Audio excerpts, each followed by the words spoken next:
I am going to make a pastry right away. I cut it in half. And Abby, do you have a knife?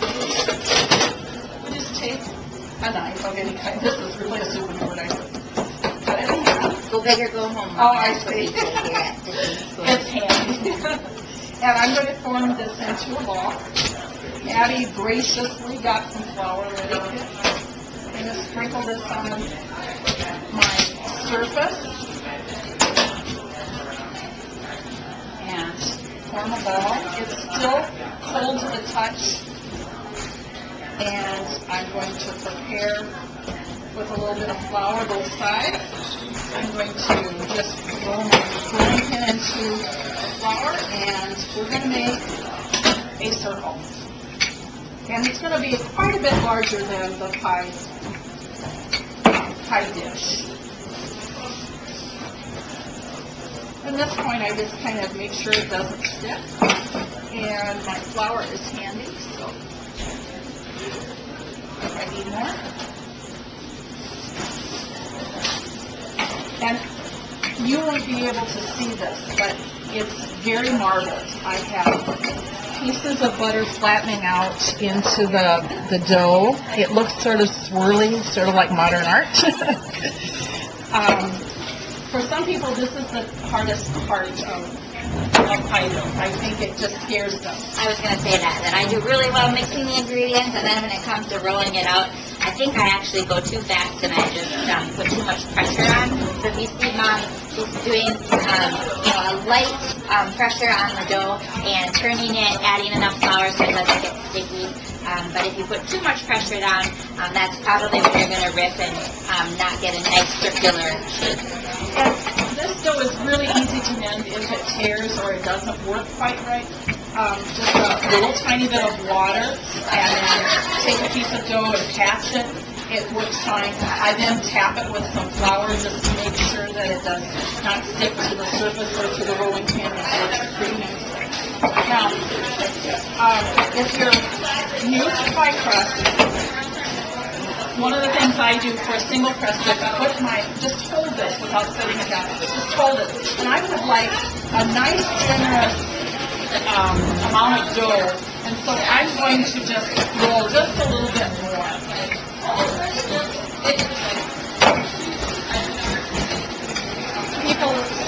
Some use a cloth cover for the pie dough, and that works really well. That's one of the things my mother did.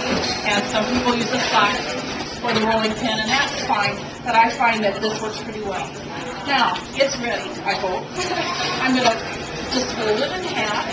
I'm going to just push my pie flour off to the side, and I'm going to gently go to the center of my dish. Thanks, Abby.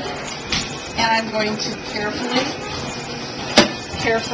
set it in, and I try to make sure it touches the bottom. Now, this is the hard, and this is why some pie crusts fail.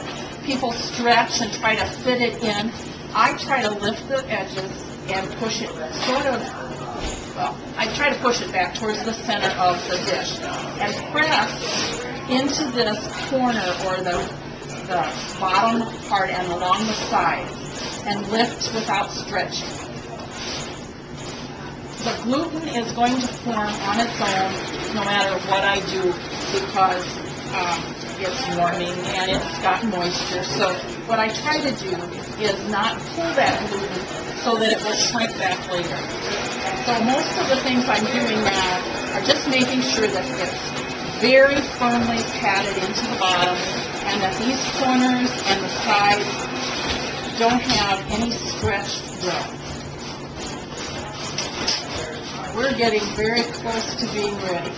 Just patting it gently, and I checked it held together beautifully. I didn't have any tears. Now, there are a couple, everybody has their individual ways of doing this, but my grandmother taught me how to do it, so here we go. This is the Whopper knife. You can use even a table knife if you want to. And when I trim the pastry along the edges, I don't go down this way. I try to give it as much extra as I can, so I just kind of go along the outside edge.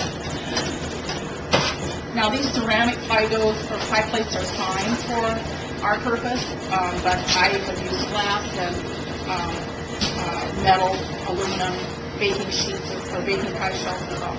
Now, this is easy. I just hold my thumb and my finger together like this and use my thumb and push in and do it again. And I've already done these. I'm just kind of repeating. And I'll do a new one.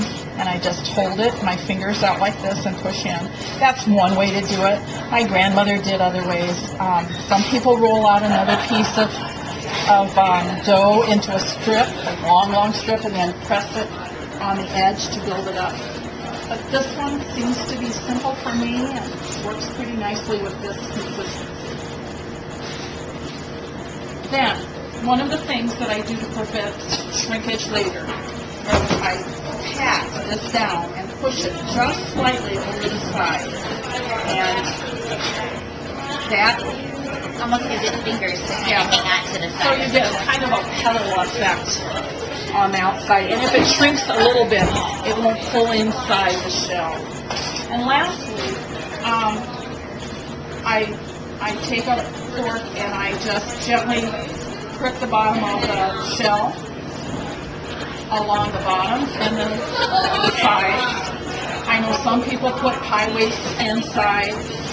I'm going to put this in the oven for a good 15 minutes, sometimes an hour.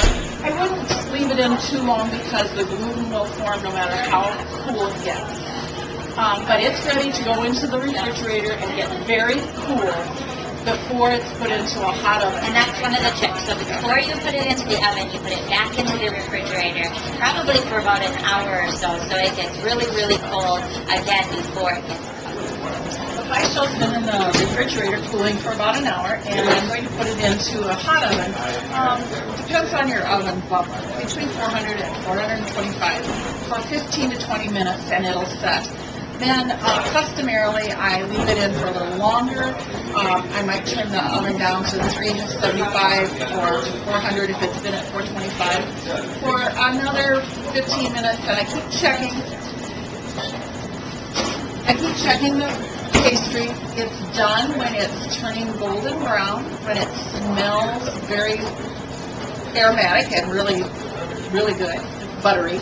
And it's also done when you touch it and you can just feel it spring slightly. But if it's too springy, if it's dense and pushes like dough, you need to wait till it has a dry appearance and golden brown and just starting to form a nice brown crust.